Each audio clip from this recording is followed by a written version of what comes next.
bersifat final. Jadi kalau kita melihat penelitian saat ini kan terus saja dilakukan penelitiannya, karena selalu ada masalah, belum selesai, belum tuntas. Jadi penelitian di bentuk apapun, di bidang apapun, belum ada yang tuntas. Selalu ada saja yang masih bisa kita gali, ya. Jadi jangan pernah berpikir setiap saat ada penelitian, begitu banyaknya mahasiswa yang sudah melakukan penelitian terkait pendidikan kimia, tetapi tidak ada yang selesai, tidak ada yang bersifat final. Artinya ada saja yang harus kita ungkap. Tentu masih terbuka kesempatan bagi saudara-saudara untuk mengoreksi ya hasil penelitian orang, bila perlu menguji kembali hasil penelitian orang agar lebih sempurna. Jadi itu juga adalah bagian daripada riset ya. Jadi apa yang ditemukan orang bisa kita kaji ulang ya. Jadi banyak penelitian.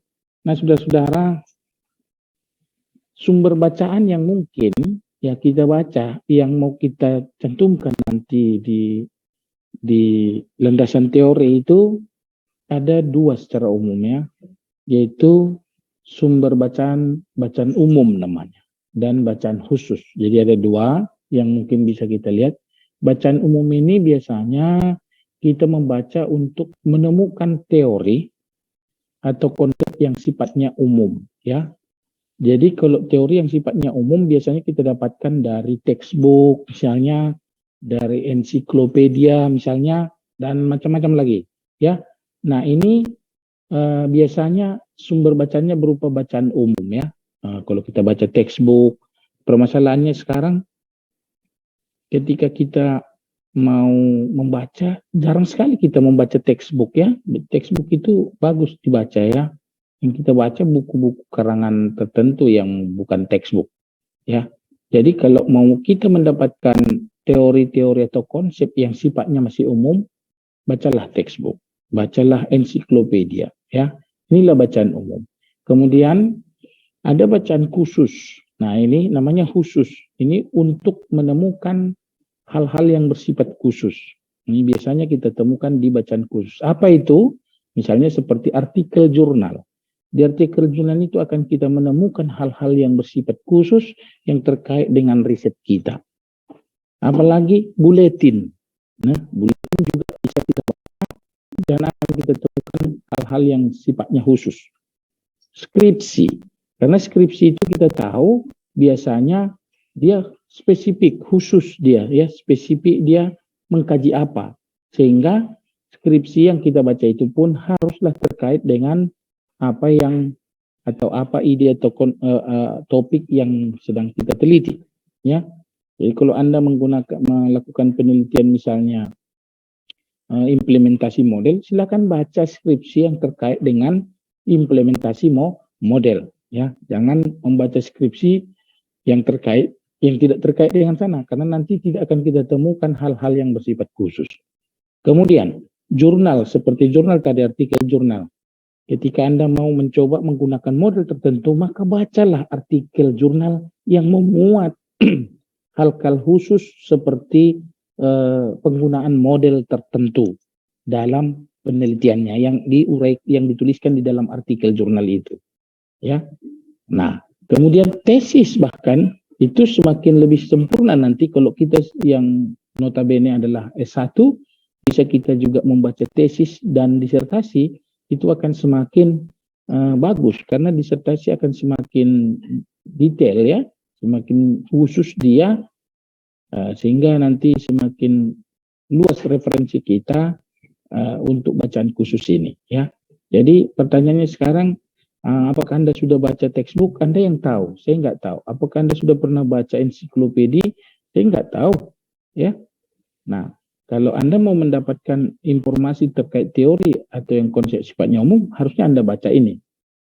Ya, bacaan khusus. Nah, sekarang pertanyaannya, idenya apa yang mau Anda lakukan penelitian? Misalnya Muhammad Fadilah, Anda mau menggunakan apa dalam risetnya? Coba dulu. Muhammad Fadilah, bisa dengar? Nah, apa yang Anda mau lakukan coba penelitiannya? Terkait apa? Iyalah, nggak usah penelitian orang, penelitianmu aja.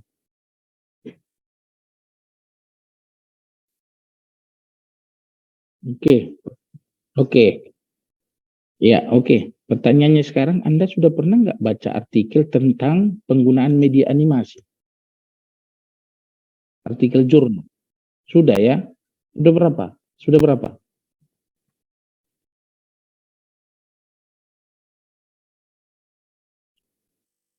Oke, oke. Terus kalau seperti itu, apa kata artikel itu? Di artikel itu apa katanya? Dengan menggunakan media animasi itu apa katanya? Apa dampaknya?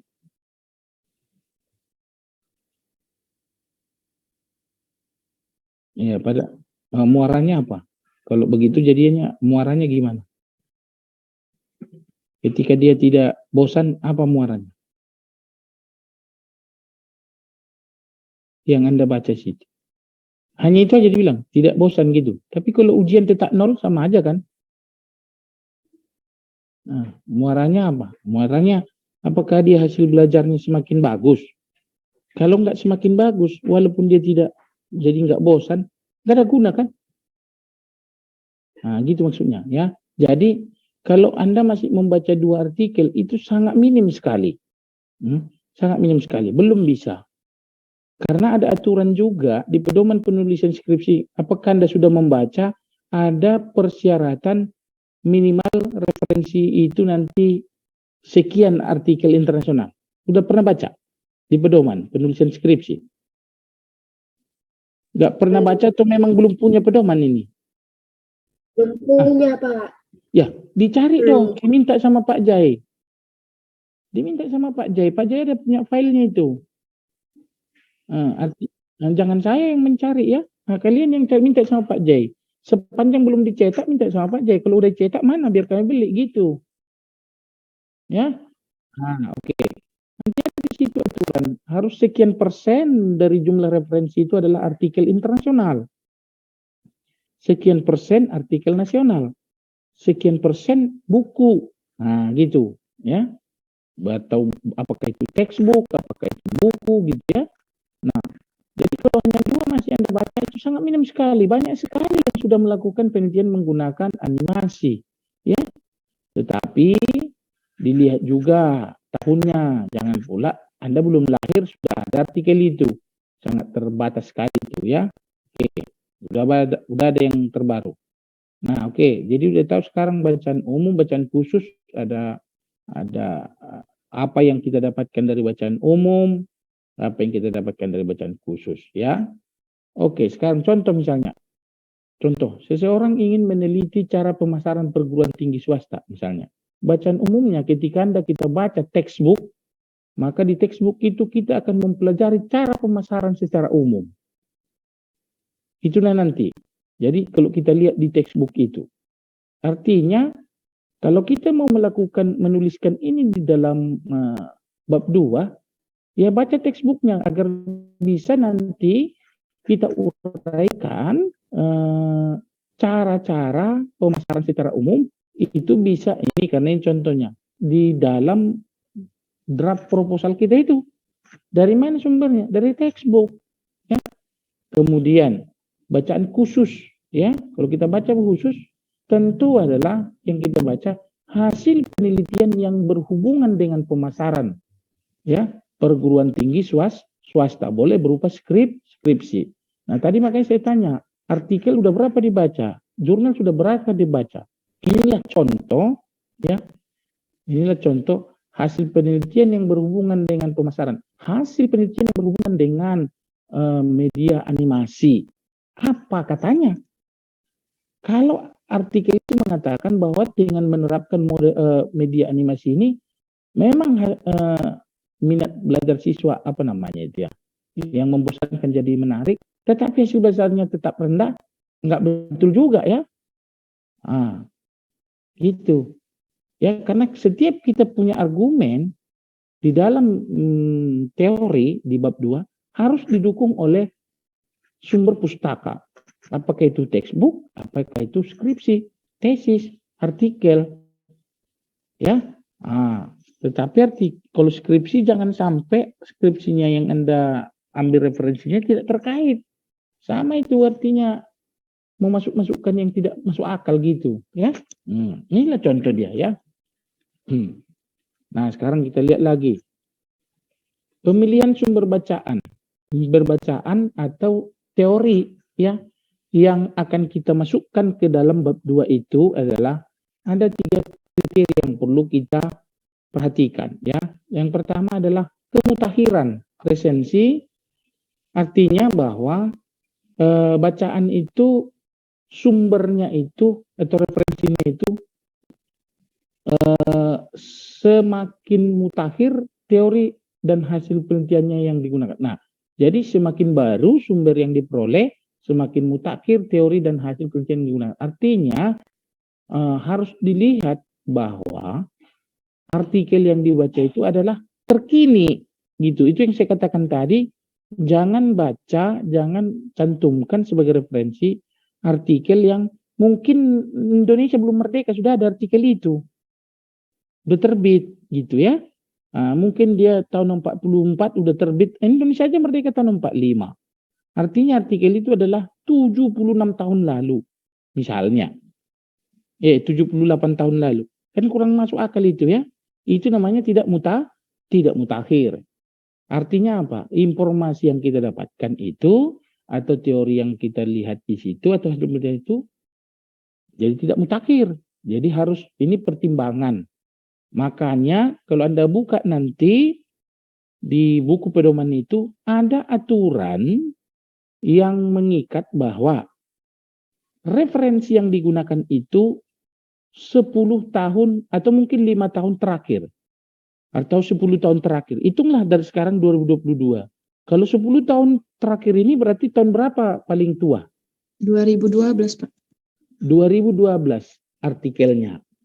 Rata-rata di 2012 sampai 2022 yang harus kita gunakan sebagai referensinya. Artinya yang kita baca pun di tahun itu, di range itu. Ngerti maksudnya, ya?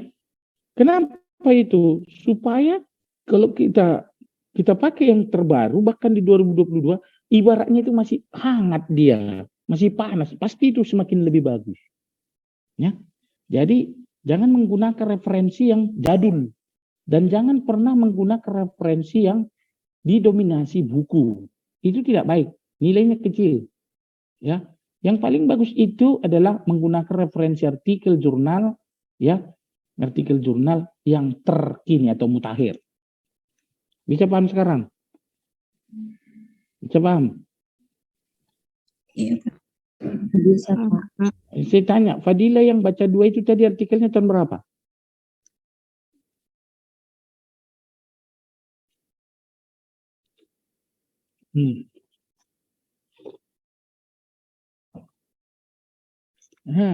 Kan? Udah tua kan? Termasuk. Nah, itu untuk mencari literatur itu gampang sebenarnya. Gitu. Yang paling sederhana adalah menggunakan Google Scholar. Tinggal clue-nya aja kata kuncinya yang diketik. Oke, ini yang pertama. Jadi pertimbangannya adalah gunakan referensi termutakhir yang terbaru. Yang kedua, relevansi. Ya, relevansi. Bacaan atau referensi itu haruslah mempunyai relevansi dengan masalah yang dibahas. Mengerti maksudnya? Bisa paham maksudnya ini, kata-katanya ini? Jangan cuma Fadila yang paham, gitu banyak orangnya gini. Bisa, Pak. Apalah maksudnya? Satu orang dulu. Izin menjawab, Pak. Jawab. Jadi Pak, relevansi itu artinya apa materi yang kita bahas pada skripsi kita itu berhubungan tinjauan referensinya itu berhubungan dengan materi yang kita bahas. Jadi tidak di luar dari materi yang kita bahas. Oke, Pak. Jadi harus itu relevan. Hati-hati pengucapan kata materi, nanti dianggap kawan-kawan seolah-olah materi itu adalah terkait materi kimianya. Jangan sebatas sampai di situ, terlalu sempit. Artinya apa yang mau kita gunakan? Tadi si Fadila, ini kita ambil contoh. Fadila tadi menggunakan media animasi, betul? Itu aja.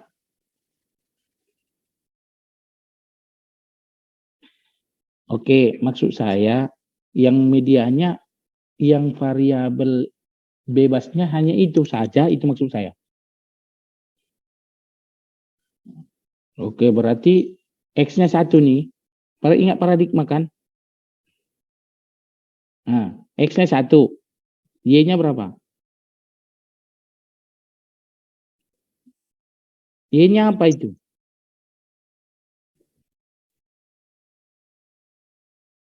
Variabel terikatnya. Oke.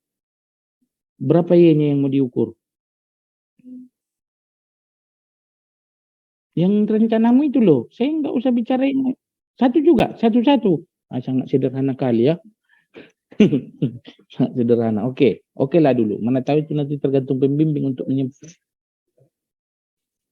untuk menyempurnakan ya. Nah, boleh. Setelah nanti ketemu pembimbing bisa lebih sempurnakan. Nah, sekarang kita lihat. Berarti tadi hasil belajar ya. Peningkatan hasil belajar ya. 1. Yang kedua tadi kita lihat dulu di rumusan masalah. Nah, saya tolong ini dicatat ya. Dasar menuliskan referensi teori itu adalah apa-apa saja yang mau kita buat di dalam di teori itu adalah rumusan masalah. Itu dasarnya. Nah, sama seperti kemarin identifikasi masalah, dasarnya adalah masalah, latar belakangnya. Ingat ya.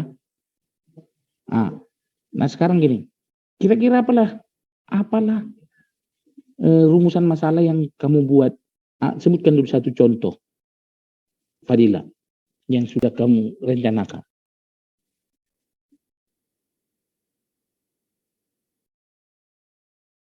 Oke, di sana apa yang disebutkan di rumusan itu? Ada di sana kata-kata animasi, variabel bebas. Ada di sana hasil belajar, variabel terikat.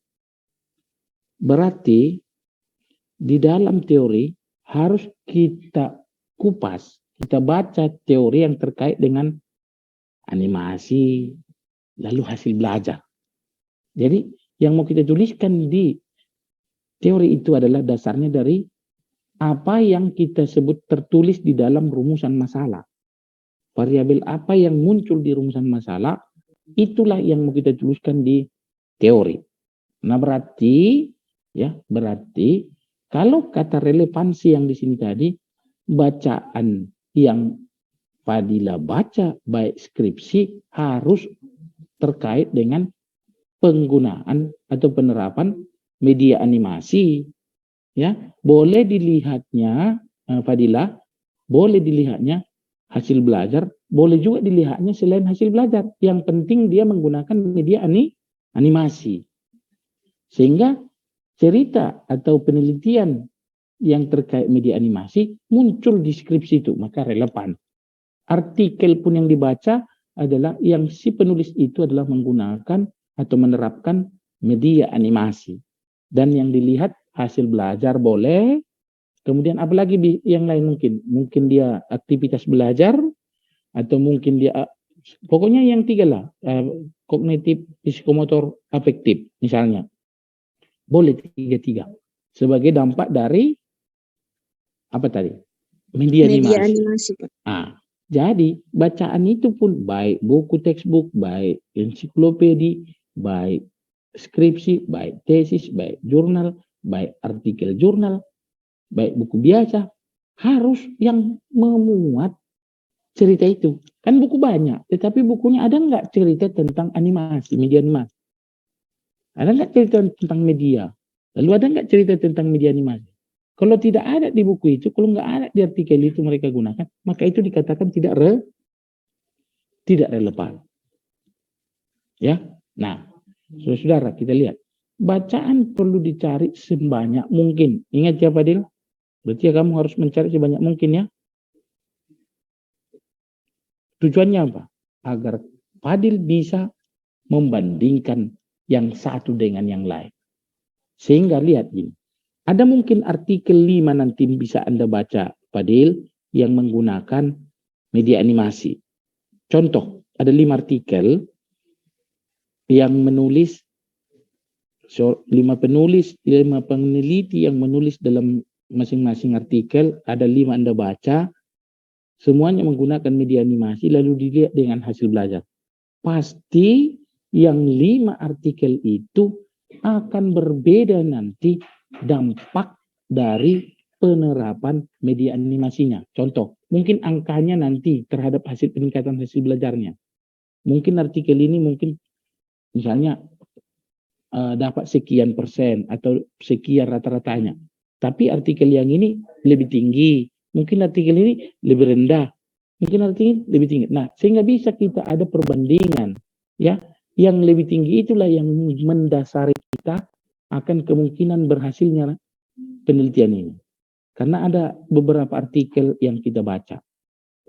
Ya. Jadi kalau teori ini tidak kuat, maka karena semua penelitian ini nanti kepercayaan kita, ya, kepercayaan kita untuk melakukan riset atau kepercayaan kita akan berhasilnya riset yang kita buat tergantung pada teorinya. Ngerti maksudnya? Ngerti maksudnya? Dijawab dulu. Ya, nggak ada yang menjawab. Kalau nggak ngerti gitu, biar saya ulangi. Belum, Tidak. Pak, belum ngerti. Kurang, Kak. Gini, kan Anda baca beberapa literatur ya, sebagai sumber teori ya. Sudah. Tadi, Padil itu kan menggunakan media animasi ya. Padil, menggunakan media animasi kan? Mau Anda lihat adalah hasil belajar. Dari mana Anda yakin bahwa ini akan betul-betul bisa meningkatkan hasil belajar? Media animasi itu. Kenapa itu Anda tawarkan? Dari mana? Ini teori. Kan orang yang sudah melakukan penelitian dari teori ini, artikel yang Anda baca. Jadi ketika Anda tidak membaca, ketika Anda belum menemukan teorinya atau penelitian yang sama atau mirip, artinya Anda tidak yakin menawarkan itu. Maka ingat di waktu kita kemarin di latar belakang, kan kita bikin sistematikanya, uraikan dulu masalahnya apa, dampaknya apa, lalu apa solusi yang ditawarkan, kan itu ya. Anda tawarkan solusi tanpa ada argumen bahwa solusi ini menjadi solusi yang benar-benar solusi, kan tidak mungkin. Kan harus ada argumennya. Kenapa? Kan gitu ya. Kenapa menawarkan itu? Kan gitu. Lalu jawabannya sederhana. Penelitian orang, ternyata penelitian orang sudah melakukan ini, ternyata benar hasilnya bagus gitu loh. Itulah dasarnya. Karena yang saya tawarkan ini, dia memiliki keunggulan begini-begini. Sehingga mungkin nanti, apalagi ada penelitian orang sudah melakukan ini, hasilnya bagus, ya akan hasilnya bagus ketika saya lakukan gitu loh. Nah, dari mana itu? Dari bacaan ini. Jadi kalau Anda tidak pernah membaca artikel yang menyatakan seperti itu, Padil, jangan pernah kamu mengatakan bahwa itu solusi yang benar. Itu. Jadi keberhasilannya itu keyakinanmu. Kamu yakin nggak bahwa nanti media animasi itu menjadi salah satu solusi untuk meningkatkan hasil belajar? Yakin? Dari mana kau yakin? Kan dari teori yang kau baca dan artikel-artikel yang kau baca kan?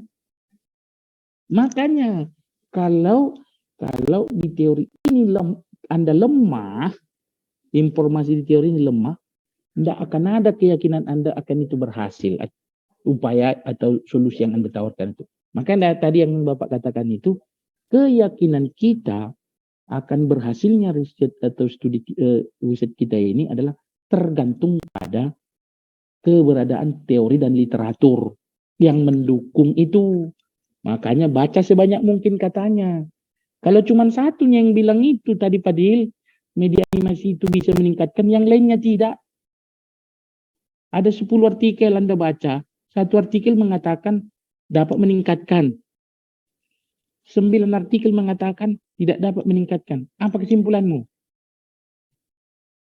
Masih makanya baca sebanyak mungkin. Enggak. Nah, itu. Yang lain ngerti enggak? Ngerti, Pak. Oke ya. Nah, kita lihat sekarang. Pada studi pustaka, peneliti harus melihat kembali semua penelitian yang pernah dilakukan sebelum. Ya, Anda harus membaca. Berarti harus banyak melihat. Nah, dulu saya kasih contoh ya, Nak. Saya kasih. Ini untuk diri saya. Saya kaitkan dulu yang kita sekarang. Pernah dengar bahwa skripsi itu salah satu syarat supaya sidang nanti selain artikel Anda tulis harus bebas plagiarisme, cek Turnitin. Iya, Pak. Kenapa? Sudah ya, ada ya. Artinya nggak boleh mirip dengan punya orang. Kata-katanya. Nah, saya kaitkan dengan Bapak dulu. Bapak itu waktu mau menyusun proposal disertasi, yang pertama dulu, ide saya yang kami sepakati dengan promotor itu, pembimbingnya langsung menyuruh ke saya, cek di semua artikel internasional dan nasional, juga di paten internasional dan nasional, apakah topik yang kita jadikan sebagai penelitian saudara ini sudah pernah nggak dipublikasi? Kalau sudah pernah, berarti nggak milik kita dong. Ya kan? Tetapi pernah dilakukan tetapi tidak persis, berarti itu sebagai teori yang mendukung. Jadi harus kita cari dulu teorinya. Makanya yang saya katakan kemarin sama kalian, ketika nanti SK pembimbing sudah keluar, jumpai pembimbing bukan judul yang dibawa. Tapi apa kemarin saya Bapak suruh? Sertai artikelnya. Bawa idenya, tuliskan idenya, bawa artikelnya sebanyak mungkin yang mendukung ide yang Anda ajukan. Satu pun dia bawa judul itu, jadinya itu kalau memang ada literaturnya. Kalau literaturnya nggak ada, nggak jalan itu. Ngerti maksudnya ya? Mau Anda bikin dari pemikiranmu, oh kata saya seperti ini, dia bilang, mana boleh kan? Menurut saya, nggak boleh di dalam menulis proposal ya. Menurut saya, nggak boleh. Menurut saya bahwa menggunakan media animasi ini akan dapat meningkat. Nggak boleh menurut kamu. Nanti ketika kamu sudah selesai penelitian, tulis artikelmu. Dalam penelitian kami ini ditemukan ini, baru kau hasilmu. Kau kasih tahu ke orang gitu ya. Maka untuk kau sekarang karena mau mesti meneliti, gunakanlah hasil penelitian orang. Paham sekarang ya? Oke. Jadi katanya pada studi pustaka, Anda sebagai peneliti harus melihat kembali semua penelitian yang pernah dilakukan. Sebelum ataupun yang sedang dilakukan. Nah ini berat loh. Tetapi itu mudah ketika kita itu melakukannya. Yang memiliki hubungan dengan penelitian yang akan dilakukan. Cari penelitian yang sudah dilakukan atau yang sedang dilakukan sekarang. Tentu di artikel. Biasanya kalau hasil penelitian itu dituliskan di artikel, bukan di buku. Ngerti ya? Karena di buku tadi bacaan informasi apa yang kita dapat? Teori umum. Umum ya. Yang khusus tadi di artikel. Baca yang cari yang terkait supaya ada teori yang mendukung. Oke. Itu yang kedua. Yang ketiga. Kelengkapan. Tadi yang pertama adalah mutakhir. 10 tahun terakhir ya. Ingat ya. Kalau ada 1, 2 sampai 5 lah artikelnya yang di bawah 2012 boleh lah. 1 sampai berapa 3, 4 gitu boleh. Ya kan? Tapi jangan didominasi, nggak boleh. Nggak mutakhir namanya ya. Apalagi penelitian pendidikan ini, Bapak itu kan setiap ada orang nulis di Google Scholar, di Indeks Scholar, ada notifikasi ke email Bapak masuk. Semua penelitian orang yang terbit barusan terkait model ini, terkait notifikasi. Jadi saya selalu bisa baca gitu. Tiap saat ada terbit, bayangkan kan. Nah, ada model problem tester dan hampir tiap hari masuk notifikasinya ada artikel terbaru terbit. Sekali terbit 5, 10. Jadi sulit kita rupanya mencari teorinya. Enggak. Kalau saya sekarang tinggal buka email saya ini yang di handphone saya ini udah ada terdownload dah. Udah. Oke. Yang ketiga kita lihat kelengkapan. Apa maksudnya? Semakin banyak sumber bacaan, semakin lengkap penjelasan dapat diuraikan dalam tinjauan pustaka. Kalau cuma itu, sedikit tidak tulis. Nah, sejujurnya anakku, yang paling banyak halamannya itu di bab 2 dibanding bab 1. Padahal subjudulnya lebih banyak di bab 1 itu ya, sampai 1.7. Di bab 2 cuma 2.3. Tetapi 2.1-nya itu banyak sekali itu. Banyak. Makanya, jadi saya kasih contoh ya. Saya kasih contoh nih, saya tutup sebentar. Saya buka dulu ini. Ini contoh kita lihat. Mudah-mudahan Anda bisa menangkap yang Bapak cerita ini. Saya buka dulu.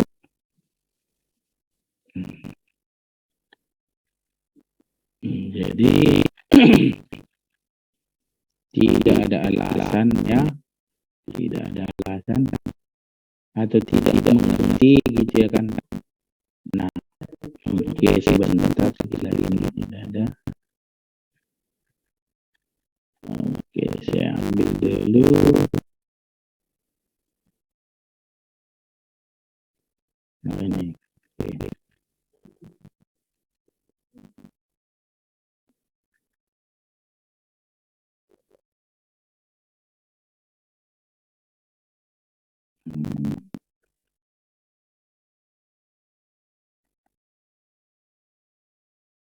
Oke. Bisa terlihat sekarang? Lihat dulu, nakku ini. Ini satu paragraf ya ini ya. Ya kan? 1 baris, 1, 2, 3, 4, 5, 6, 7 baris. Lihat. Di baris kedua, satu referensi.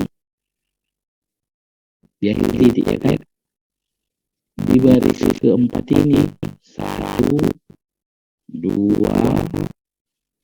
3, 4. Jumlah semuanya kan? Baru di paling bawah 1. Jadi ini artinya apa? Apa yang dikatakan tadi di PPT itu banyak baca artikel yang sedang banyak yang sudah dilakukan. Kan itu kata-kata ya. Itu gak mungkin Bapak bisa bikin sampai ada 7 referensi dalam satu paragraf yang pendek kalau tidak dibaca. Pertanyaannya, ini terkait tidak? Pasti terkait. Nah, hanya cerita ini ada berapa artikel ini? Hanya cerita ini. 1, 2, 3, 4. Hanya kalimat itu. Nah, artinya apa? Alangkah sangat bagus sekali ketika referensi itu semakin banyak. Kalau sampai 500 referensi 10 kali itu. Tapi jangan buku. Nih, lalu saya tunjuk sekarang. Artinya, ini coba lihat ya. Kalimat ini saja. Berapa ini? 1, 2, 3, 4. Jadi, artinya sekarang apa? Bahwa menulis referensi itu tidaklah harus setiap akhir paragraf. Ingat ya, lihat kakak-kakakmu itu. Jangan contoh itu. Kalau pada jadi skripsi itu jangan bilang, apa ini kan udah bisa betul. Jangan contoh yang salah itu yang jelek itu. Ya. Saya lebih yakin dengan kelas C daripada kelas A. Kan di kelas A saya sering naik rambut ini ke atas juga. Betul. Ya, mudah-mudahan Anda ini paham maksud saya. Ya. Jangan contoh skripsi yang begitu. Bacalah bagaimana. Tapi kalau untuk membuat referensi itu cuma 3. Tidak begitu. Sebanyak itu. Nah, pertanyaannya, semua ini yang sekarang saya kutip ini harus ada di referensinya loh. Ini tidak buka ya. Ada buka sekarang. Lihat ya. Ini ya. 1, 2, 3, 4, 5, 6, 7, 8, 9, 10, 11. Sebentar. Semuanya curang. Itu bisa semua.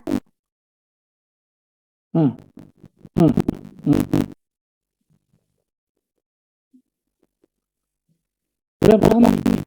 Jadi jangan kembali sedikit. Pasti lebih banyak. Pertanyaan sederhana. Apakah orang yang membaca lebih sedikit wawasan? Semakin banyak membaca semakin sedikit wawasan? Tidak. Kita lakukan. Oke, kita balik lagi ya. Oke, jadi lengkap dikit, banyak semakin lengkap. Nah, kita lihat sekarang berikutnya adalah di slide berikutnya ini apa manfaatnya? Ya, ini dulu Bapak ya. Apa manfaatnya studi kita? Pertama, menggali teori-teori dasar dan konsep yang telah dikembangkan oleh peneliti sebelumnya. Maka di latar belakang saja kita dan cerita minggu lalu, uraikan dulu sistematis apa masalah yang ditemukan di lapangan, terus akibat dari masalah itu apa, lalu apa upaya untuk mengatasi, kemudian kenapa Anda memilih, coba disimak kalimat saya, apa upaya mengatasi, lalu kenapa Anda yakin bahwa solusi yang Anda tawarkan itu bisa mengatasi. Itu dari mana solusi kalian bacaannya? Umum atau khusus untuk menjawab itu? Khusus. Salah. Kan itu berarti bahwa yang tawarkan adalah media animasi. Media animasi adalah ini teori yang itu. Jadi media animasi adalah ini. Kemudian media animasi itu memiliki kelebihan ini. Itu dulu. Nah, itu yang di latar belakang itu. Bahwa peneliti sebelumnya sudah melakukan uji coba media animasi terhadap hasil salah. Itulah artikel, itulah teori khususnya. Jadi artinya ini menggali teori yang oleh penelitian sebelumnya. Artinya kalau di latar belakang pun ketika teori umum mengatakan media animasi ini memiliki kelebihan ini, tetapi orang sudah pernah menggunakan enggak? Orang sudah pernah menggunakan sudah. Jangan tulis di artikel itulah sebagai bacaan khusus. Artinya orang sudah melakukan dan sudah katanya sudah bagus hasilnya ketika dicobakan itu gitu. Nah, itu lebih. Ya. Jadi dari teori dasar dan konsep yang ditemukan oleh peneliti sebelumnya. Apa katanya? Nah, itu yang dari kalimat Bapak itu yang meyakinkan kamu ketika bahwa solusi itu adalah menjadi solusi yang benar-benar solusi. Karena orang sudah mencobakan solusi itu di tempat lain. Hasilnya positif. Bisa tidak keberlakuan sama kamu. Ya, oke. Berikutnya, mengikuti perkembangan penelitian dalam bidang yang lebih luas. Jadi harus lebih luas perkembangan penelitian Anda bisa diikuti dengan membaca, dengan melakukan studi pustaka ya, membaca, memperoleh informasi yang lebih luas mengenai topik yang lebih Begitu. Nah, nanti yakin saya, yakin saya tadi, kamu itu nanti semakin banyak kau baca ini, apa tadi, belajar kata ini. Yakin saya tadi, kamu itu nanti penasaran, nggak mau cuma X-nya saja ini, pasti tengok nanti. Karena begitu baca itu lagi, jadi nggak tantang kau. Coba kau baca, cuma satu X-nya. Nggak betul ini, kupadukanlah media animasi dengan model banyak. Kupadukanlah, ukurlah hasil belajar dengan aktivitas misalnya. Tapi kalau tidak ada kita baca, maka nggak ngerti gitu. Jadi nggak tertantang gitu. Mungkin pasti bikin juga kedua kan itu kemarin paradigmanya kan, atau 2 ke 1 atau 1 ke 2. Jangan satu lagi lah yang paling sederhana kali bisa aja deh kita pun melakukan ini aku jadi 1 udah jadi kita bisa kecelakaan baca penasaran. Nah, karena ketika kita udah yakinkan menggunakan bahwa solusi itu adalah solusi benar, kita tidak akan mau seperti itu hanya mencari hasil belajar. Aku mau melakukan dulu, bisa nggak ini ini bisa nggak memasang aktivitas belajarnya. Oh, harus ukur belajarnya. Selalu dan enggak hasil belajar. Jadi penasaran kita dulu. Karena mencoba ini beberapa artikel masih belajar aja tentang X1, Y1 yang kau baca. Gitu. Berikutnya, memanfaatkan data sekunder. Jadi itu data sekunder itu harus temporal. Menghindari duplikasi penelitian dulu. Lagi ya, teori tidak lulus nanti. Kau merasa bahwa yang kau bikin ini betul-betul seolah-olah itu baru itu yang pertama. Padahal karena kau mau baca sedikit, coba orang lakukan gitu. Yang seperti Bapak tadi itu disuruh baca pastikan tidak ada aturan internasional, tidak ada paten. Oleh yang beri boleh. Ini kau bilang seperti ini itu orang sudah melakukan karena nggak ada aku baca artikelnya, kalau nggak tahu seolah-olah orang melakukan. Jadi duplikasi lah. Lagi hukuman lagi 5 tahun penjara dan denda 1 miliar.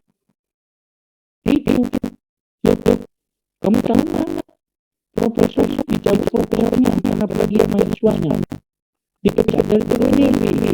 Yang dokter dicabut dokternya, ini plagiat. Etika ilmiah itu. Ya. Oke. Kemudian dapat mempelajari cara mengungkapkan hasil pemikiran secara sistematis, kritis, dan ekonomis. Itu jadi kalau misalnya kita membaca tesis yang bagus atau kita bisa nanti mengungkapkan hasil pemikiran kita itu secara sistematis, diskusi kita tidak ada referensi kita yang dalam mengungkapnya. Begini membahasnya misalnya gitu ya. Nah, kita lihat sekarang ya. Di definisi tinjauan kakak. Uraian sistem tentang variabel ini definisi. Uraian sistematis tentang variabel. Ada kata yang saya jelaskan tadi.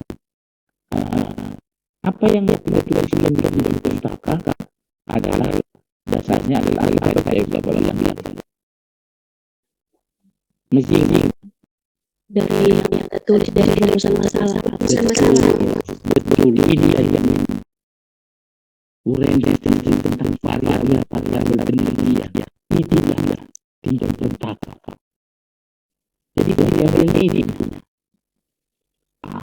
kalau misalnya sifat tadi menggunakan media animasi tentu harus dimulai dari umum. Apa itu media dulu? Cerita media dulu. Karena animasi itu bagian dari media.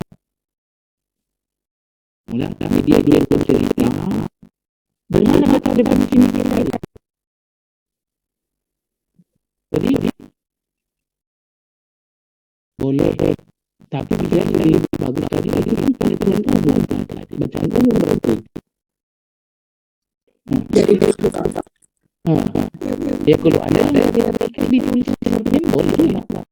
Tapi biasanya itu seperti begitu. Nah, kalau ada artikel boleh. Nah, jadi objektif adalah media. Apa itu media? Nah, boleh sedikit diulas cerita bisnis media, ciri media. Keunggulan media itu apa? Masih umum ini udah cerita kau dalam sebuah halaman 3 halaman ya kan? Nah, misalnya lambat lah, kata salah aku halaman masuklah ke milik media animasi. Kan udah kau berikan dari jenis media di atas ya kan? Umum itu kan? Salah satu jenis media itu ada itu situ video undang-undangnya ada situ. Jenis media itu bilang tentunya jelas ada di situ. Terus bicara apa itu? Tapi ada di situ. Maka kan dia. Jadi khusus milik itu media animasi. Cerita apa? Media animasi beda lain kan. Itu terus apa itu? Bagaimana yang dimaksud media animasi? Bagaimana itu kelebihan media animasi keunggulannya? Masuk dia kepada juga siapa beberapa penelitian yang sudah menggunakan media animasi. Apa hasilnya yang sudah dicoba? Ini seperti bahan referensinya. Menurut saya penggunaan media dan tentang hal-hal berbeda. Sedangkan menurut saya dia menggunakan dari begini. Mungkin juga saya dan kawan-kawan harus menggunakan media animasi dan berbeda. Gitu. Ini tidak akan merana bantal pula yang tinggi di kepala anda. Ini kursi. Apa? Kenapa kau bisa begini?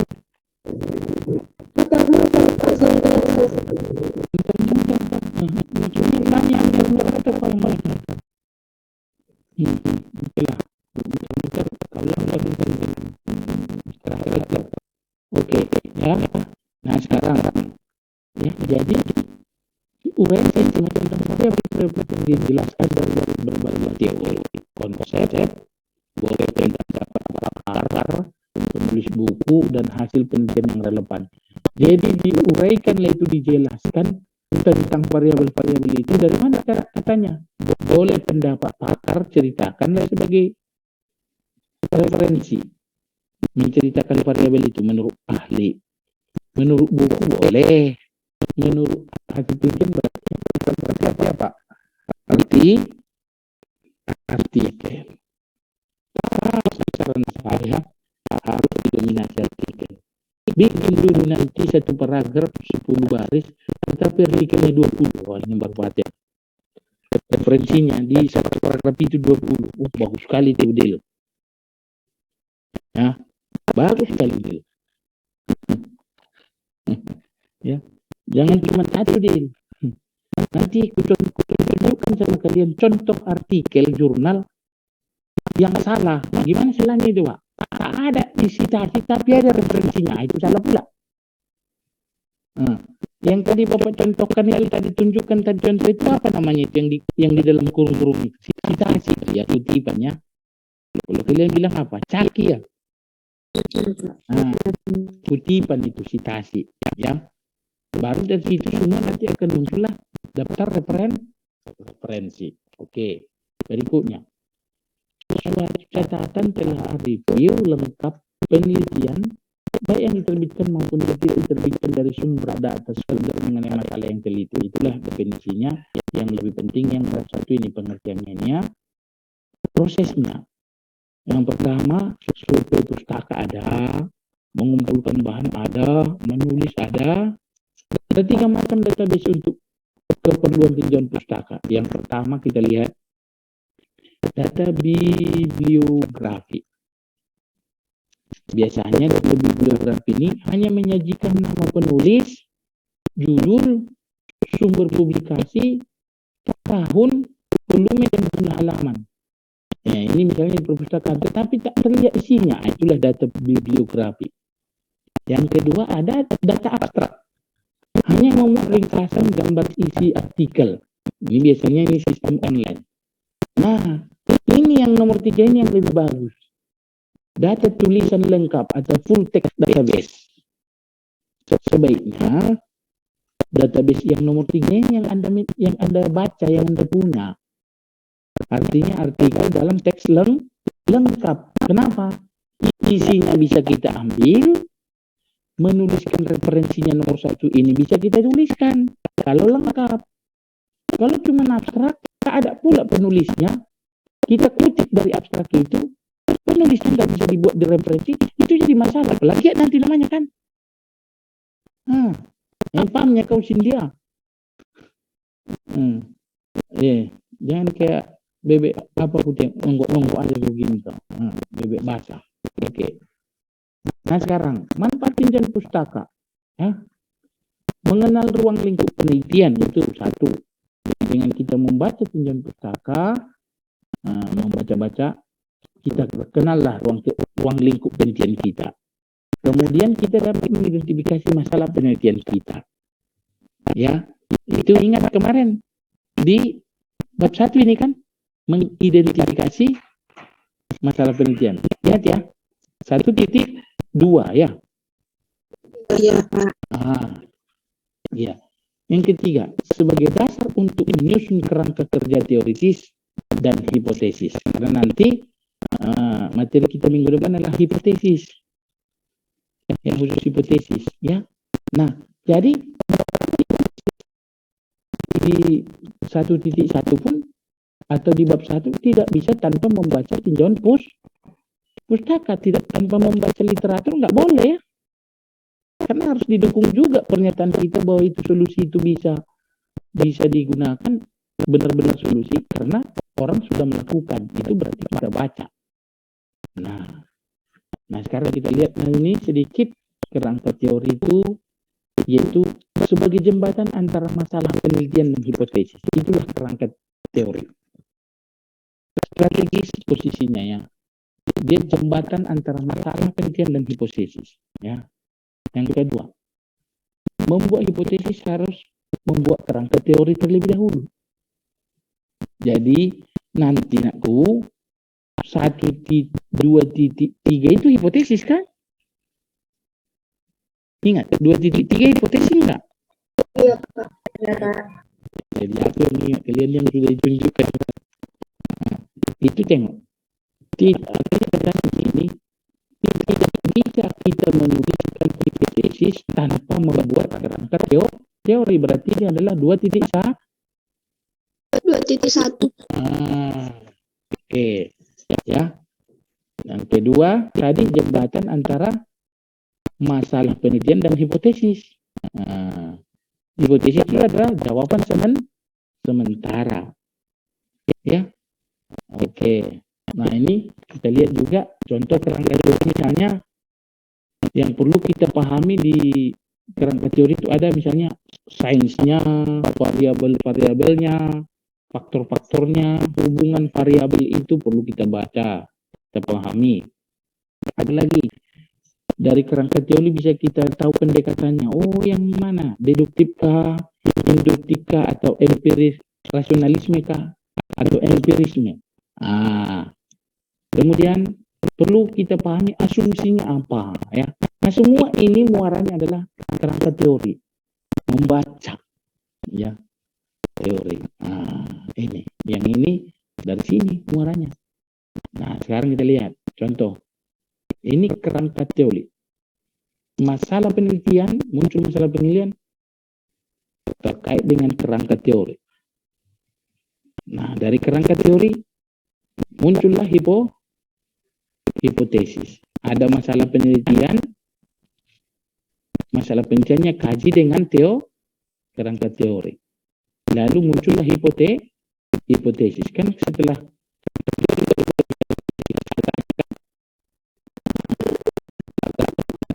atau kajian teori. Inilah kira-kira perkaranya. Nah, cara mengembangkan kerangka pustaka. Ya, buat daftar variabel penelitian. Kenapa dibuat daftar variabel penelitian? Karena yang mau kita uraikan di teori itu adalah terkait dengan variabel penelitian. Buat hubungan variabelnya, buat kerangkanya. Nah, contoh kerangka teori. Nah, ya, ini kerangka teori. Misalnya, hal yang mempengaruhi motivasi. Kalau hal yang mempengaruhi motivasi berarti hal-halnya. Oh, kita lihat. Dipengaruhi oleh faktor eksternal, internal, kan gitu ya. Untuk menjawab hal yang mempengaruhi motivasi, ada internal, ada eksternal. Lalu setelah ini kita lihatlah prestasi belajarnya. Kalau eksternal, pengaruh eksternal internal itu positif dalam mempengaruhi motivasi, berarti ada kemungkinan hasil prestasi belajar akan bagus ya, ya kan? Nah, lalu prestasi belajar akan dilihat dengan apa? Dengan tes. Ini alurnya saja ini supaya paham. Artinya apa nanti? Ini kan pasti kira-kiranya ya. Kan? Begitu ini. Apa-apa saja yang mempengaruhi motivasi masuklah. Oh, internal sebagai salah satu bentuk yang mempengaruhi motivasi. Uraikan apa faktor internal itu. Kemudian faktor eksternal yang apa itu. Akhirnya itu saja urutannya nanti dibuat. Ya, di bawah itu. Inilah 2.2 ya. Iya, Pak. Itu kerangka konsep juga disebut sebagai kerangka pemikiran. Menggambarkan hubungan antara konsep yang mendasari hipotesis. Nah, biasanya ya, yang mendasari hipotesis itu berarti adalah kerangka pemikiran. Ya. Jadi di kerangka pemikiran itu akan terlihat nanti kekuatan keyakinan kita di hipotesis ini, jawaban ini, betul nggak ini menjadi jawaban yang kita tulis ini akan menjadi benar. Kan hipotesis cuma sementara ya. Yang pembuktian, betul? Iya. Membuktikannya kemarin menggunakan data. Lalu dianalisis. Nah, akan kita buatlah kerangka pemikiran kita. Gambar mengarahkan hipotesis inilah jawabannya yang benar. Nah, atau boleh kata buat konsep didefinisikan secara operasional sehingga dapat diukur atau diobservasi. Itulah kerangka konseptual. Ya. Nah, saudara, ini salah satu tugas yang bisa kita lakukan, ya. Tapi saya mau tugas ini termuat di tugas proyek kita. Ya. Apa tugas proyeknya?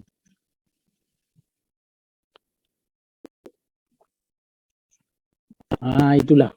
Berarti kau yang ngerti, yang lainnya mungkin nggak ngerti nih. Cari tinjauan pustaka dari skripsi itu, contohlah skripsi ya kan. Boleh tambahkan sini. Tinjauan dari skripsi, tesis, disertasi, artikel, bolehlah ditambahkan sini ya.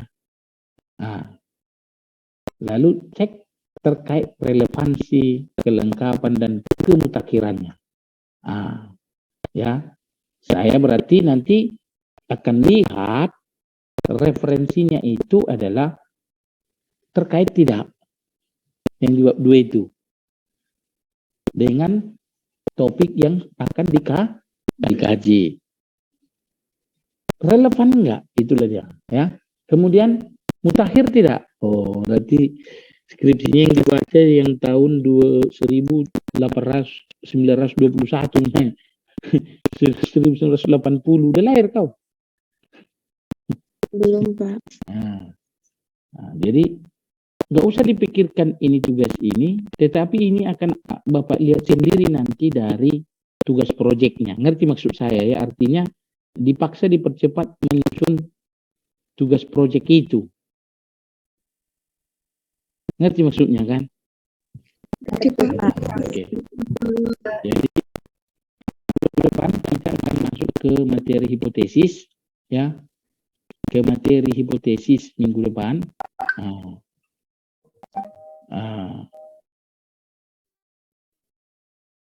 Ya kan? Jadi saya mau sebentar lagi, masih ada waktu. Misalnya gini, kita masuk ke sini dulu. Nanti kan kalau mau mencari literatur kan bisa dari sini ya, sumber bacaannya. Bisa, Pak. Misalnya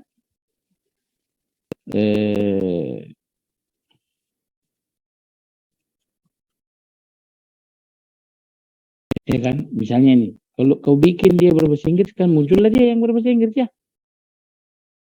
Ini buku. Nah, pasti ini teori umum 2009 loh, ini masih tergolong murah ya, baru ini ya. Ini textbook ini. Apa? Siapa tadi? Fadil. Ini textbook ini. Anda bisa gunakan ini untuk bacaan umumnya tentang medianya, animasinya. Iya kan? Kemudian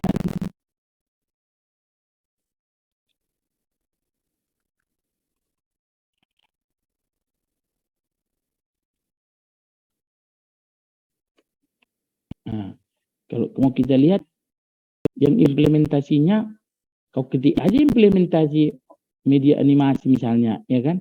Akan ada artikel-artikel ini kan? Nah, oke. Lalu saya buat supaya nggak salah ketika menulis, ini kita sepakati gini dia ya. Saya coba ini tunjukkan dulu satu. Ini nggak apa-apa Bapak kirim ya.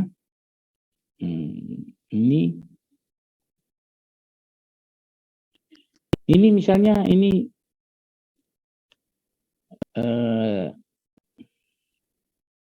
bisa nampak ini ya? Bisa, Pak.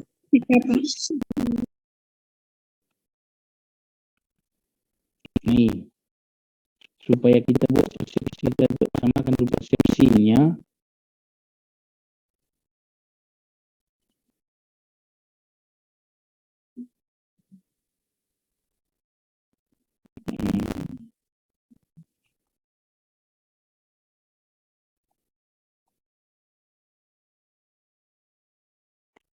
Oke, biasanya kan ada yang penulisnya artikel itu penulis satu orang, iya kan? Ada kan? Nanti cara ngutipnya gini, boleh seperti ini cara ngutipnya ya, buat sini aja. Ya anggaplah siapa kita buat dulu, siapa tadi ya, salah satu. Kita anggaplah dulu misalnya kebetulan si Regar penulisnya ya. Ya. Nah, nampak itu? Nampak, Pak. Iya, itu penulis itu kebetulan Marga Siregar. Berarti mengutipnya kalau dia namanya itu ini nama atau marga ini? Family name ya? Ada, Pak. Family name ya? Maka nanti atau kalau nggak ada marganya, nama kedua kalau dua suku kata dia namanya, ya kan? Andi Sulaiman, maka Sulaiman di sini. Kutipannya bukan Andi ya? Oke. Nah, seperti ini atau begini. Kan ada juga gini kan?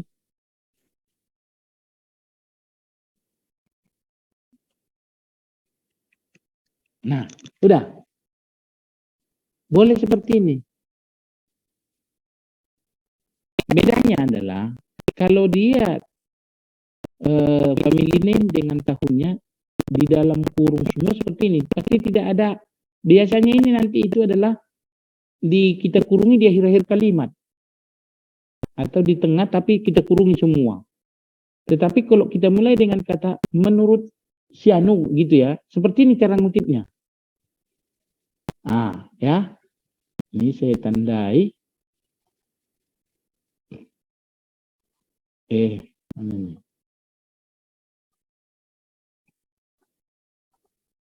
Oke. Lalu sekarang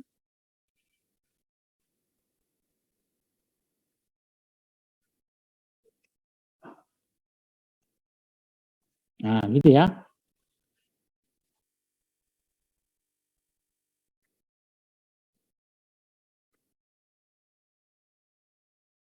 Saya tanya dulu, ini kutipan ini di mana ditulis ini? Di badannya ya, di badan daripada draft proposalnya. Karena ini adalah citasi kutipan. Ya, kalau yang di akhir daftar pustaka gitu loh, ya. Nah, kalau misalnya ini anggap, dia gini, Siregar boleh pakai DAN, boleh pakai simbol, dan Sinaga. Nah, yang penting konsisten ya. Kalau Anda pakai simbol setiap 2 orang, maka setiap muncul lagi yang 2 orang harus pakai simbol ya.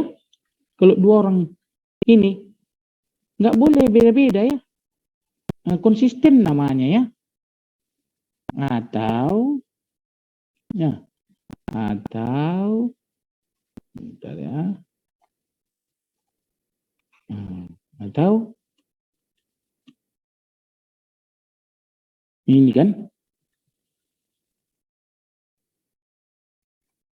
gitu ya.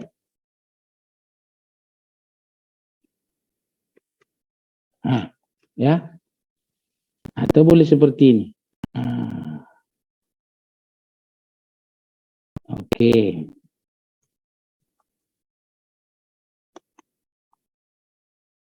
Kemudian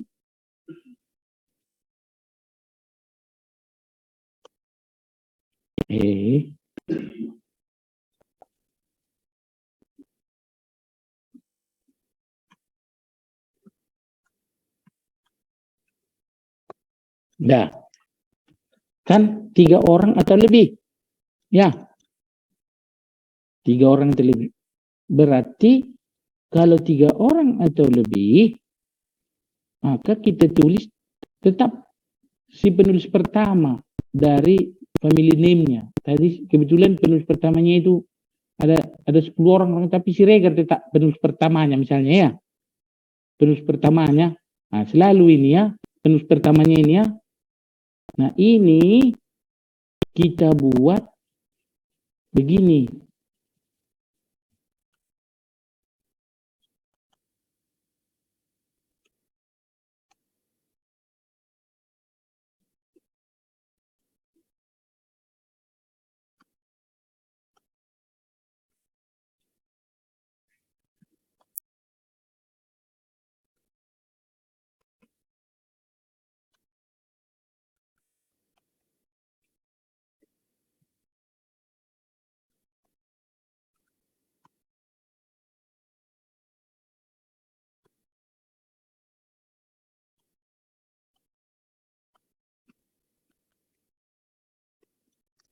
Nah, sebentar saya tunjukkan.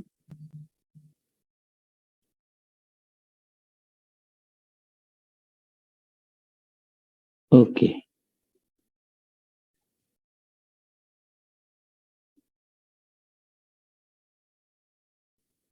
Ini apa bedanya nih, kok jadi ada 4 dia, Pak? Tahu kenapa ini bisa jadi 4 bentuknya?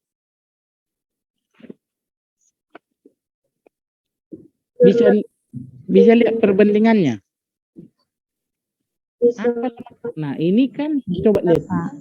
Contoh yang nomor 1, 2 ini kan Semua sama tahunnya di dalam kurung kan? Iya, Pak. Yang ini hanya tahunnya doang di dalam kurung, sama seperti yang di atas ini. Tapi ini ada DKK, ini ada et al. Apa bedanya?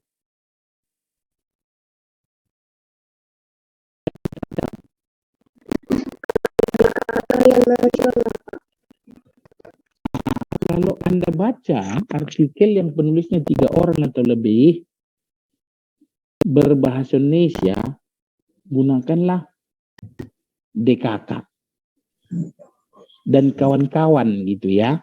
Artinya penulis pertamanya adalah Jebua Siregar. Siregar lah dibuat dan kawan-kawan ya kan. Nah, kalau dia kebetulan mereka ini Siregar ini, si Jebua Siregar dan kawan-kawannya menulis di jurnal internasional, ya, yang Anda kutip itu dari Anda baca itu adalah jurnal atau artikel internasional, gunakan et al. Ya, bisa paham itu? Bisa, Pak. Bisa, Oh. Pak. Oke, ini nanti saya simpan, saya kirim sama Anda ya. Ini yang jadi rujukan kita, gunakan ini ya, konsisten ya. Oke, sekarang lalu kita coba tunjukkan dulu yang tadi sebentar lagi. Mana tadi ya? Ini nih. Coba misalnya, ya, kita ambil dulu contohnya. Kita masuk ke Google Scholar. Boleh kita cari artikelnya berdasarkan nama bila sudah kita tahu namanya. Boleh juga berdasarkan judulnya. Ya, pastikan referensi yang benar dari artikel atau buku yang benar harus muncul di Google Scholar. Kalau nggak muncul dikhawatirkan nggak benar. Tapi kalau muncul di sini udah pasti benar. Ya, nah coba perhatikan. Ini salah satu contoh. Kita ambil misalnya ya ini. Coba lihat ini. Nampak ini ya. Ada di sini. Coba ini ada save. Ada site. Ya ini kan tanda tangan ini kutip ini ya. Iya, Pak. Kalau kita mau mengambil referensinya ini, kebetulan ini kita citasi, klik aja ini. Lalu lihat stylenya ini apa? Udah? Apa? Ini klik sini. Ayo. Klik. Nah, udah berwarna kan? Udah, Pak. Udah, Copy lah. Copy. Iya kan? Copy. Kemudian kita masuk kemari. Ya. Pastikan sini. Ya kan? Supaya lebih bagus kayaknya ini jangan di sini ya. Kita harus pakai di Word ya. Di Word. Sebentar. Nah, saya buka Word-nya.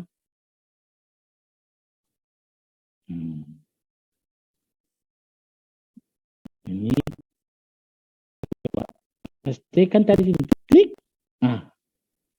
Ya. Nah, sekarang ini.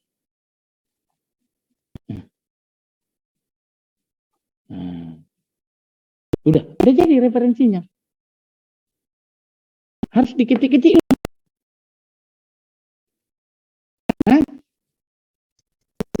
Perlu kan? Tidak.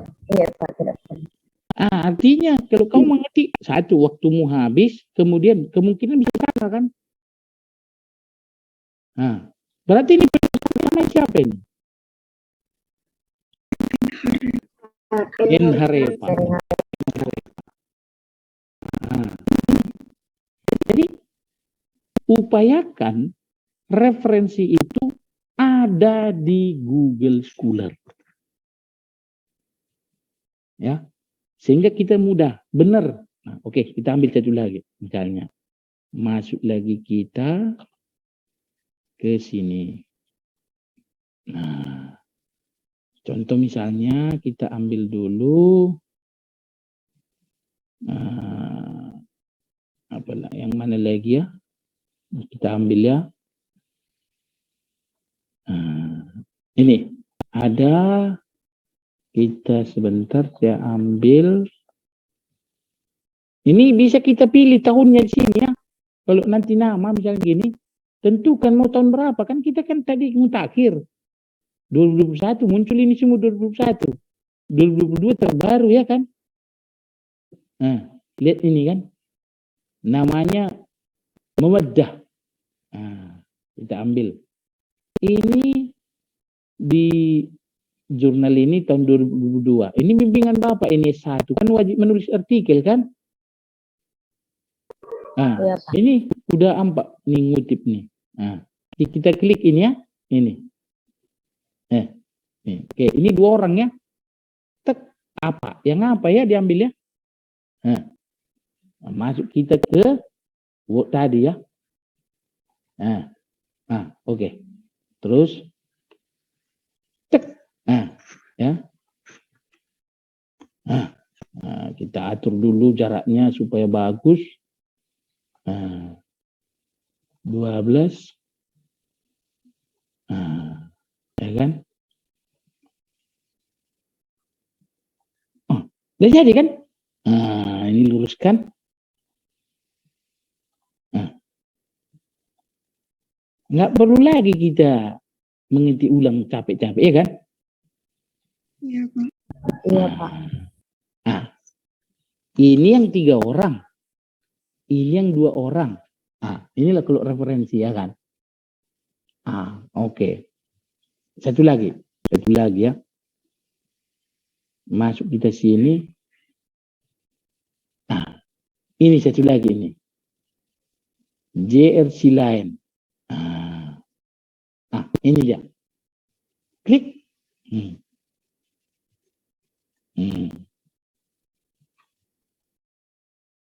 Oke. Tak.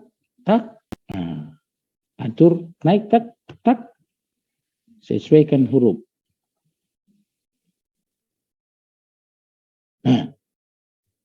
Oke, naik lagi. Tak. Capek bikinnya. Lebih capek mana, ngetik sendiri atau gimana? Ngetik, Pak. Ngetik sendiri, Pak. Kalau gini nggak salah lagi dia kan. Dia akan konsisten nanti sama. Jadi dalam menulis itu harus ada konsistensi, konsisten. Ya. Jangan di sini beda, di sana beda. Nggak boleh. Oke. Nah, kita lihat dulu entah ada lagi yang bisa kita lihat. Buku misalnya, ya, buku.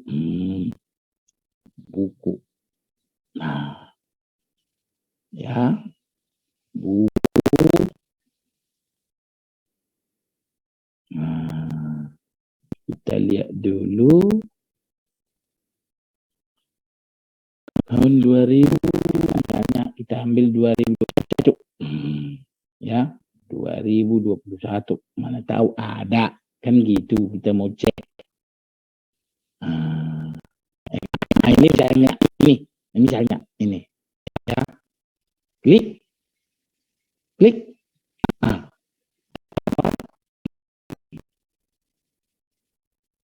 Misalnya buku. Oke. Lalu kita tak. Ya. Ini tambahkan. Kebetulan nggak muncul dia.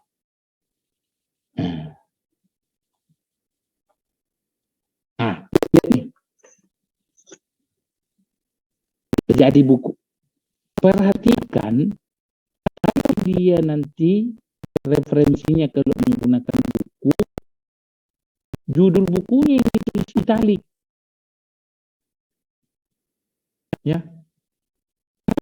dia artikel jurnal, nama jurnalnya yang ditulis italik. Ya. Nah, kan kalau kamu lihat ini sekarang hanya huruf awal kalimatnya aja yang huruf besar ini kan. Yang lain tidak. Kalau nanti setiap jurnal akan berbeda.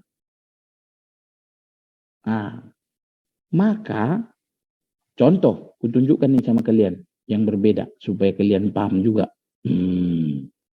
Ya, kita balik ke supaya ya, iya, lagi nih.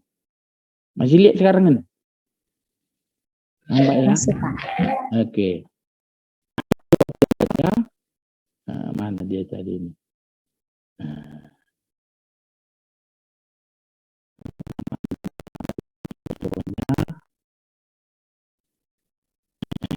Mungkin ini ya.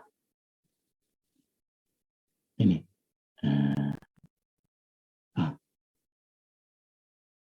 Jangan inilah. Tahun. Nah, coba kita lihat di sini. Mudah-mudahan ada. Yang terbaru. Mana ini? Kok nggak mau berpindah ini?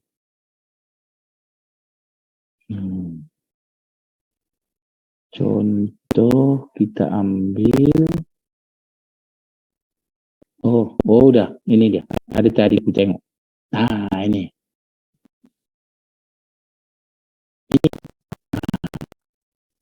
Klik.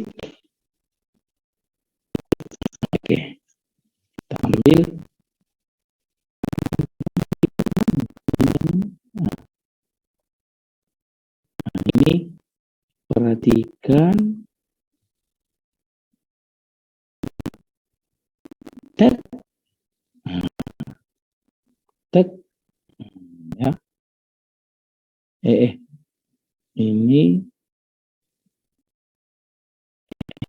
mana nih lari-lari halamannya masih belum kurang.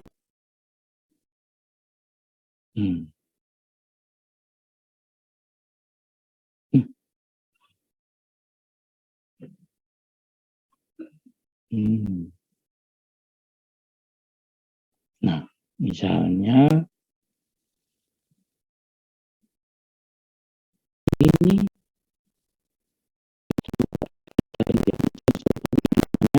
coba kita lihat. Sepertinya kan tidak ada halamannya. Tidak ada halaman kan ini kan ini? Iya, Pak. Ini nggak ada ya? Nggak ada.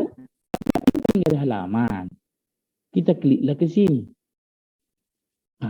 Kita kunjungi langsung dia ke jurnalnya. Iya kan? Ambil PDF-nya. Download. Nah, ada halaman. Ini dia. Kita ambil ini. Iya kan?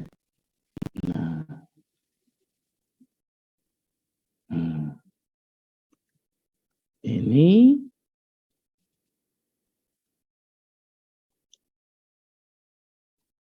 udah ada halamannya. Nah, sekarang perhatikan. Nah, ini kok Ningsi Juwita ini? Ini salah ini. Juwita Ningsi ini. Karena semalam itu pernah salah dikasih di awalnya ditulis Tita Juwita spasi Ningsi.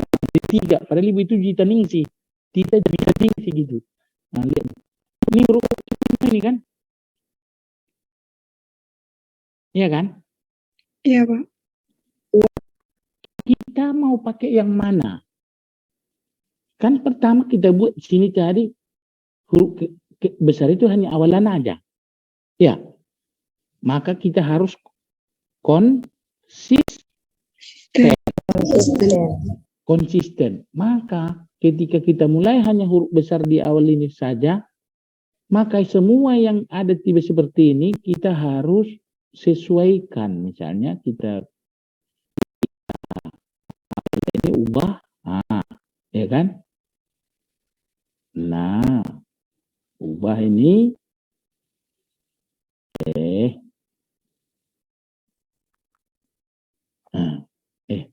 Mana ini? Nah, seperti itu. Jadi supaya sama dia. Ya, jangan di sini awal-awalnya besar semua, di sana enggak. Nah, enggak konsisten namanya. Ya, Pak. Bisa, Pak. Nah, oke. Mengutip tadi udah ya. Karena kenapa ini langsung masuk Bapak sini? Karena tadi kan Anda harus kan mengutip nanti menyusun bab 1, bab 2 ya kan? Ada citasi di situ kan? Caranya tadi citasinya kita ikuti lain. Ini kan? Nah, kalau satu orang begini, ya, ya, Izin bertanya, boleh. Nah, silakan. kalau misalnya kayak gitu berapa? Misalnya di jurnal si Padilla, Pak. Si Padilla ini yang buat jurnal. Tapi di dalam jurnalnya ini ada kata-kata ini, Pak. Menurut Sahrul gitu misalkan. Oke. Ya, bla, saya bla, tahu. bla, bla. Kita mau mengutipkannya itu, Pak. Jadi Oke. Nah, gini, udah bisa saya tangkap. Maksud si Reski, mohon disimak ini ya. Artikel yang ditulis oleh si Padilla, contohnya, dia katakan di dalam kalimatnya itu, menurut Rangkuti. Nah, ada di kutipannya itu kan, karena di citasi si Padilla, si Rangkuti. Bahwa hasil belajar adalah ini. Oke. Saya kasih dulu pertanyaan. Kalau dari cerita itu, sebenarnya pemilik kalimat definisi hasil belajar itu sebenarnya siapa? Rangkuti, Pak. Rangkuti kan? Iya, Pak. Maka yang dimaksud dengan pustaka primer adalah Rangkuti. Si Padilla itu adalah pustaka sekunder. Nah, sebaiknya yang kita gunakan adalah pustaka primer. Supaya lebih bagus lagi, pustaka primernya ambil, pustaka sekundernya juga pakai. Jadi dua-dua. Karena dari situ kamu baca. Nah, jadi dua-duanya dipakai. Tapi utamakan dulu pustaka primernya itu. Nah, maka ada tadi yang ini saya tunjukkan nakku, ya, saya tunjukkan dulu supaya paham sedikit. Contohnya, nah, ini, ya kan? Nah, lihat ya. Contoh misalnya, kita lihat ini, lihat dulu. Ini misalnya, lihat. Kalimat ini kan ada beberapa ini. Tengok ini. Tahunnya ini tahun berapa nih? 1995.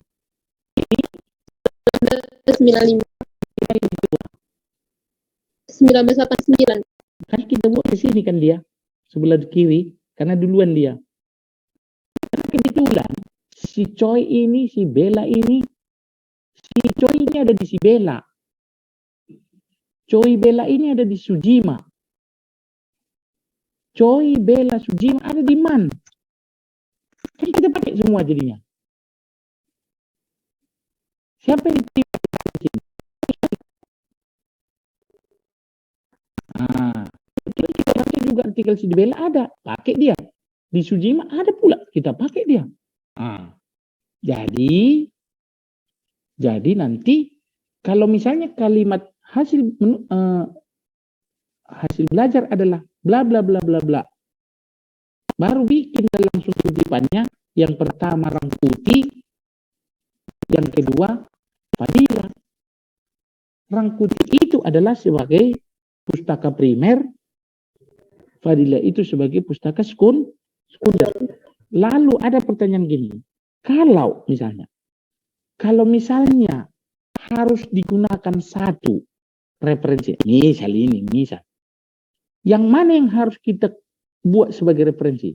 Maka yang harus kita buat adalah Rangkuti, karena dia sebagai pustaka primer.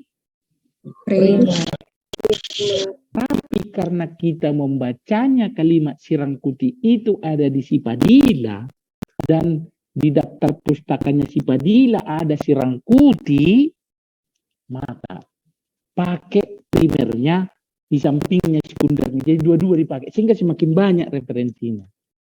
Mengerti? Mengerti, Pak. Kemudian, Baru ya tunggu dulu, ada sedikit lagi. Yang dihindarkan di kalimat adalah menurut Sianu dalam Sianu, jangan. Gak boleh, ya, gak usah. Menurut Rangkuti etis itu, ya kan? Langsung aja kalimatnya itu apa tadi? Menurut, kan misalnya ini kau bikin, menurut Rangkuti dalam Padilla bahwa hasil belajar adalah bla bla bla. Ubah redaksinya. Hasil belajar adalah ini dalam kurung Rangkuti tahun sekian, baru Padilla tahun sekian. Kan nggak lagi menurut Sianu dalam Sianu. Nah, oke, silakan Reza, Rizky. Pak, di daftar pustaka yang dibuat jurnal si Padilla itu, Pak. Oh, ini nggak disimaknya tadi. Ketika kalau seandainya dipilih satu, kan itu tadi Bapak bilang. Udah di daftar isi, Pak, bukan lagi di catatan kaki. Iya. Yang siapa yang ada di kutipan di catatan kaki itu yang ada daftar isi, daftar pustaka. Loh, masa kau tanya lagi? Kalau seandainya dipilih satu, maka pustaka primer. Siapa tadi kita citasi tadi? Rangkuti, Pak. Rangkuti. Berarti daftar pustakanya siapa? Rangkuti, Pak. Jangan kau tambah itu. Oke, Pak. Nah, harus nanti kan kalau saya itu detail kali itu kulihat itu. Ini kok nggak ada di sana. Yang ini ada tapi sini nggak ada.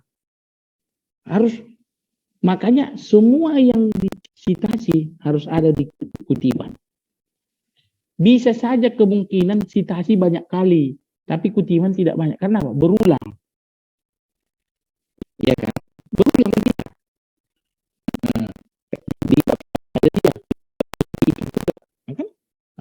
Tapi satu kan, jadi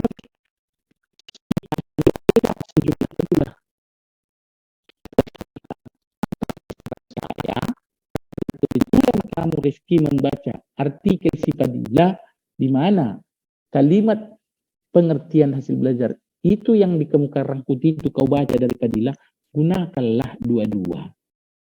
Yang pertama Rangkuti kutip, yang kedua Padilla. Maka di referensi Rangkuti masuk, Padilla masuk daftar pustaka. Udah paham? Sudah paham? Yang lain sudah mengerti? Paham, Pak. Jadi nanti mana tahu kalian menggunakan menurut Padilla dalam Rangkuti, jangan kasih ganti redaksinya. Apa yang kau katakan menurut Fadil dalam Rangkuti itu? Oh, ternyata kamu mengatakan menurut Fadil dan dalam Rangkuti bahwa hasil belajar adalah ini. Kan itu betul. Ya, artinya yang dikemukakan Rangkuti itu yang diceritakan si Fadil lagi adalah hasil belajarnya kan? Nah, ganti redaksinya. Maka bikin hasil belajar adalah ini dalam kurung Rangkuti. Kenapa Rangkuti duluan? Karena dia primer. Karena dia duluan tahunnya. Nggak boleh dijikjak. Yang tahun lebih tua dibikin. Itu dia primer. Baru kalau misalnya kayak Bapak tadi ada 7, kutipannya sekali dalam kurung, tahun kedua. Nah, sudah kan? Karena ini sudah 9.53, kalian mau masuk lagi kuliah lain mungkin. Ada lagi kuliah lain ini. Ada kan? Jadi minggu depan lah definisi operasional sama hipotesis ya. Nanti sebelum hipotesis masuk definisi operasional sebentar ya. Karena itu terakhir hipotesis. Biar kita lihat itu ada macam hipotesis. Ya.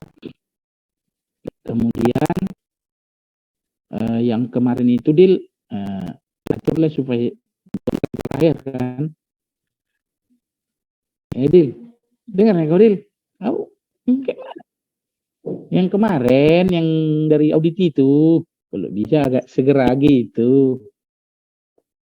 Nah, Fadil ini kayaknya nggak kuat nih speakernya. Nah, tengok dia sampai harus gini-gini dia.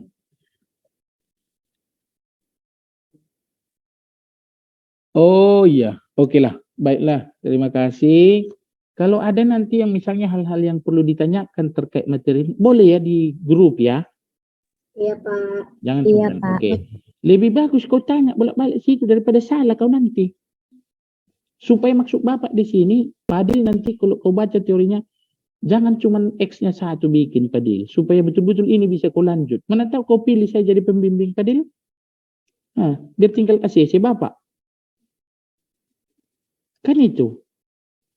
Nah, jangan X-nya satu, Y-nya satu. Kalau bisa ada yang dua ya kan.